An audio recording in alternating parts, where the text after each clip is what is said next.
नमस्कार दोस्तों, आज मैं आप सबसे तुलसी माता की कथा सुना रही हूँ जो कार्तिक मास में सुनी जाती है, जिसका बहुत ही महात्म्य है। तुलसी माता की कहानी मात्र सुनने और कहने से कितने यज्ञों का करने का फल मिलता है, उस कथा को आज मैं आप सबसे कह रही हूँ।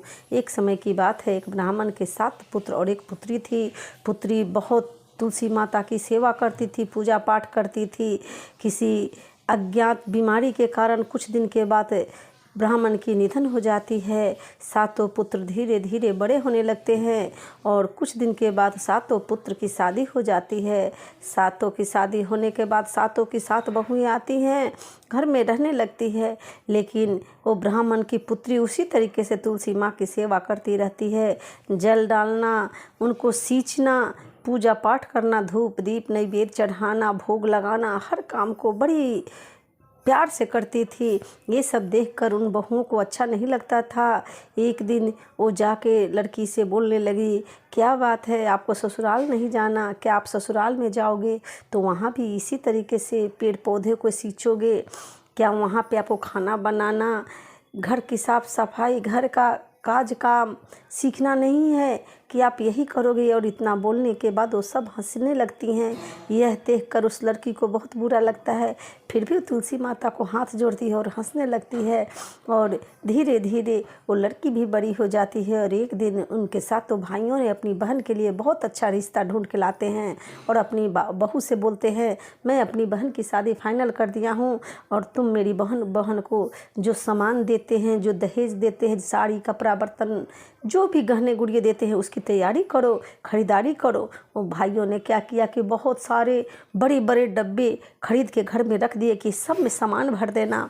वो बहुएं क्या करती हैं कि किसी में तुलसी के पत्ते, किसी में तुलसी के मंजीरी, किसी में तुलसी का डांठ, किसी में तुलसी का जड़, किसी में तुलसी की मिट्टी भर देती हैं और भाइयों से बता देती हैं कि आपकी बहन की दहेज की सारी तैयारियां हम लोग कर दिए।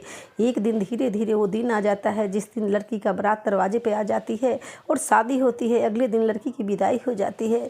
पहले ज़माने में बारात दूर से आने के कारण पैदल या बैलगाड़ी से आती थी और जाने में 1-2 दिन लग जाता था। लड़की की विदाई हुई, लड़की का बारात भी रास्ते में जाते जाते शाम हो गई और बारातियों को भूख लग गया।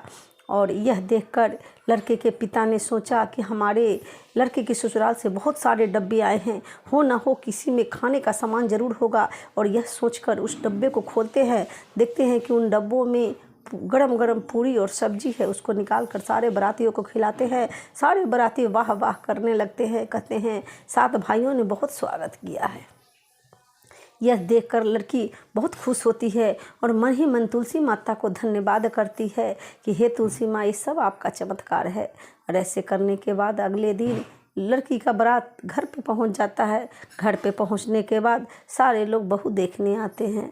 जितने डब्बे होते हैं उस सबको खोलते हैं, देखते हैं किसी डब्बे में गहने भरे पड़े हैं, सोने चांदी हीरे जवाहरात भरे हैं, तो किसी में बर्तन हैं, तो किसी में साड़ी कपड़े हैं, तो किसी डब्बे में घी चावल दाल मेवे इत्यादि भरे पड़े हैं।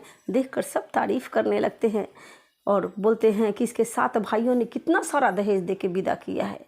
लड़की बहुत खुश होती है और तुलसी माता की धन्यवाद करती है, कहती है तुलसी माता, आपने मेरी मान सम्मान की रक्षा की है, आपने मुझ पे उपकार किया है।